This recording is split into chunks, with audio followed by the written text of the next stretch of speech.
Europe 1, il est 8h moins le quart. Bruce Toussaint. Europe 1 Matin, édition spéciale. En direct de Rome.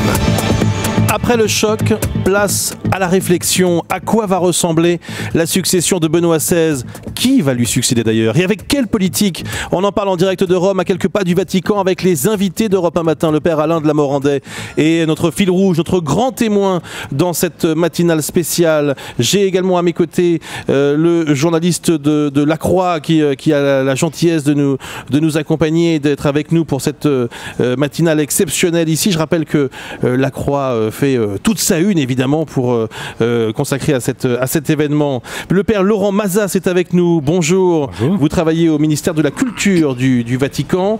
Vous êtes le lien entre le Vatican, au Vatican entre le catholicisme et les laïcs. Vous avez un rôle extrêmement important. Et puis Monseigneur Guy Réal-Thivière, vous êtes secrétaire de la Fédération internationale des universités catholiques. Vous étiez il y a encore quelques jours en audience privée avec le pape.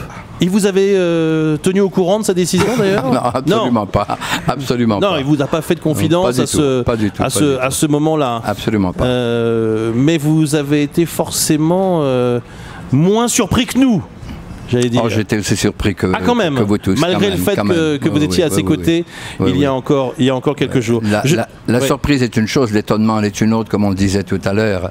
Je pense qu'il y a peu de personnes ne sont pas surprises. Par ailleurs, bon. Est-ce qu'il y a vraiment beaucoup d'étonnement? Alors là, on pourra en parler. Il n'y en a pas beaucoup, je pense. Caroline Pigozzi est avec nous également, grand reporter à Paris Match, grande spécialiste de la papauté, auteur récemment encore du Vatican indiscret. Avec vous, Caroline, bonjour. On va évoquer dans quelques instants les papabili, hein, c'est le nom qu'on donne aux successeurs potentiels. Est-ce qu'on peut dire, la guerre a commencé, je disais la guerre de succession, ça vous a tous fait sursauter ici dans le studio d'Europe 1, mais est-ce que les tractations en coulisses ont d'ores et déjà commencé? Est-ce qu'on peut le dire? Très probablement, mais on peut pas vraiment parler de guerre. Ce sont des hommes qui, entre eux, dans cette élection si particulière, sans véritable campagne, sans programme, sans critères d'élection, sans candidat, c'est l'une des élections les plus singulières au monde pour décider de qui va gouverner 1,2 milliard de baptisés. Est-ce qu'on peut dire aussi, Abbé de la Morandais, que c'est très subtil au fond ce qui va se passer dans les semaines qui viennent? On n'est pas dans une campagne électorale. Non, mais pour vous donner un exemple historique, moi j'étais étudiant à Rome au moment de la mort de Pie XII.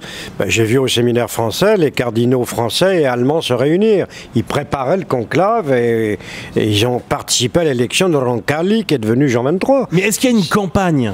Est-ce que les papabili, hein, ceux qui sont potentiellement les futurs papes, avancent leurs arguments de Non. Non, il y a des rencontres. Il y a des rencontres humaines très humaines qui sont normales. Et ne cherchez pas des espèces de mélodrames extraordinaires. Non, oui, enfin depuis les Borgia, on est obligé de penser au mélodrame. Ça a changé. Père Laurent Mazas, vous êtes au cœur de cette affaire, de cette histoire, de l'histoire avec un grand H, puisque vous êtes au Vatican. Je rappelle, vous travaillez au ministère de la Culture du Vatican. Que va-t-il se passer maintenant dans les prochains jours, dans les prochaines semaines? Moi, je pense qu'il faut tenir compte d'une chose toute simple et importante, c'est qu'il va y avoir, avant le conclave, le pré-conclave. Le pré-conclave, c'est tous les cardinaux qui se réunissent sous la direction du doyen des cardinaux, et je pense que lui a un rôle extrêmement important. D'ailleurs, je crois qu'à la précédente élection, c'était Joseph Ratzinger qui était celui qui a présidé à cette première séance, et il a marqué les esprits à cette occasion-là. Et qu'est-ce qui se passe au cours de ce pré-conclave? Les cardinaux sont appelés chacun à parler de l'état du monde, c'est-à-dire l'état de l'Église et l'état du monde, pour essayer de dégager la personnalité qu'il faut pour que l'Église réponde aux grands défis du monde. Mais c'est le cœur de la question. On va élire un homme ou on va élire une idée? Alors, on va élire un homme qui semble la personne la plus appropriée pour répondre aux grands défis du monde d'aujourd'hui. Donc les deux? Finalement. Les grands défis du monde d'aujourd'hui et de l'Église, évidemment. Donc, bien malin qui peut dire déjà maintenant qui sera la personnalité, le type de personnalité déjà qui va émerger. Monseigneur Thivière, est-ce qu'on peut dire aussi que finalement l'Église a une opportunité historique d'amorcer un changement? Certains parlent de révolution ici, à Rome. je ne parlerai probablement pas de révolution, mais certainement qu'il y a là une occasion absolument triée sur le volet, si vous voulez, pour regarder l'avenir. Non pas que le pape actuel ne le faisait pas, mais en même temps, je pense qu'il y aura des forces nouvelles. On dégagera certainement, comme on le disait tout à l'heure, le profil, un nouveau profil, je dirais, de celui qui doit diriger l'Église. Alors attendez, un nouveau profil, tout ce qu'on lit depuis un peu moins de 24 heures, puisque ça s'est passé hier à la mi-journée, on lit que les favoris, ou le favori, puisqu'il y en a un qui se dégage, hein, c'est Angelo Scola, c'est un Italien, c'est un grand favori. Caroline Pigozzi, est-ce qu'il est déjà élu pape quasiment ? Non, il n'est pas élu pape. Monseigneur Scola. Je l'ai interviewé, que je lui ai demandé de poser pour des photos. Il a voulu poser devant Saint-Pierre, ce qui quand même est un signe que ça ne lui déplairait pas. Ça a été le seul cardinal qui a voulu cette photo et aucune autre, et qui surtout l'a contrôlée. Ce qui prouve que déjà il y a 2 ans, il contrôlait son image. Il contrôle, il a une tribune internationale. Il a surtout fait une chose intéressante qui est un signe comme ça. C'est que c'est lui qui a annoncé que le Vatican participerait à la prochaine l'exposition universelle de Milan. C'était pas à lui de le faire, je crois que c'était ou au pape, ou au maire de Milan, ou au président de l'exposition universelle. Donc il y a une petite faute de goût, vous voulez dire ? Ouais. Non, c'est comme les hommes politiques, il faut occuper le terrain. Ouais. Alors, ici, je vous le dis tout de suite, Caroline, ici, tout le monde... peu de gens sont d'accord sur le fait que Monseigneur Scola est le futur pape. Non, il n'y a pas de favori. Frédéric Mounier, notre confrère de la Croix. On ne peut pas dire qu'il y a aujourd'hui un favori. Je voudrais rappeler les chiffres. Il va y avoir 116 cardinaux électeurs qui vont se réunir.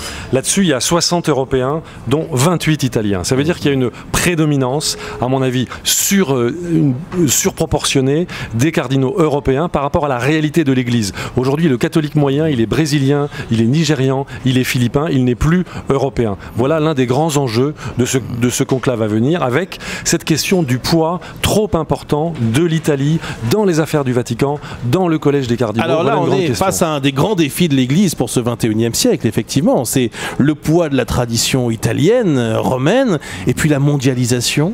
Père Mazas. Oui, vous savez, le Saint-Siège, là où je travaille, nous sommes, je crois, 94 nationalités différentes à travailler sur 3500 employés, en gros, si vous voulez. Alors qu'il y ait un poids de l'Italie, c'est inévitable, mais déjà la curie est largement internationalisée. Après, quand on regarde déjà les cardinaux qui sont à Rome, moi je crois actuellement qu'il n'y a aucune ligne véritablement qui se dégage. Donc le poids des cardinaux qui viennent de l'extérieur sera extrêmement important. C'est possible que... Mais vous souhaitez une ouverture? Est-ce que vous souhaitez qu'il y ait un pape brésilien, par exemple? Moi, je m'occupe d'un projet qui est né dans l'esprit du pape, hein, qui est justement l'ouverture sur les athées pour essayer de créer des occasions de rencontre entre les croyants et les non-croyants. C'est une ouverture maximum, j'allais dire, de la part de l'Église. Et c'est Benoît XVI que vous voulez mettre uniquement du côté traditionnaliste, alors qu'il n'y a pas plus grande ouverture que celle-là. Et un exemple récent, c'est que votre cardinal a reçu Luc Ferry. Exactement, il est en train de préparer agnostique, et qui connaît très bien les évangiles et la théologie, et qui est un ami, et il m'a rendu compte de ce qu'il avait fait avec vous. Il n'a pas que reçu, ils sont en train de préparer un livre ensemble. Monseigneur Thivierge, un dernier mot, c'est le pape idéal pour vous. Le pape idéal n'existe pas. Le pape idéal n'existe pas, comme le politicien idéal n'existe pas. Je pense c'est une façon de botter en touche, ça. Non. Je pense qu'il y a un éventail extrêmement important parmi les cardinaux. Comme on le soulignait tout à l'heure, bien sûr, il y a toute cette dimension universelle de l'Église. Et je pense qu'on peut être surpris finalement, parce qu'il y a quand même des têtes cardinalistes qui émergent dans différents continents. Alors, vous y croyez-vous à la surprise, Frédéric Mounier? Il faut toujours croire à la surprise ici. Il faut toujours croire à la surprise. Je crois qu'il faut se méfier d'une illusion, c'est qu'un pape venu du Sud serait un pape dit progressiste. Aujourd'hui, les cardinaux africains sont vent debout contre l'évolution des sociétés occidentales. Ils sont très conservateurs, c'est vrai. Allez, on va s'arrêter là, évidemment. La campagne commence, puisqu'il faut malgré tout l'appeler comme ça, et il y aura aura un nouveau pape, vous le savez, pour Pâques d'ici quelques semaines, avec une surprise, une divine surprise peut-être, nous verrons bien. Pas un œuf de Pâques. Hein. En tout cas, on va se retrouver dans quelques instants avec Anne Roumanoff. À tout de suite sur Europe 1.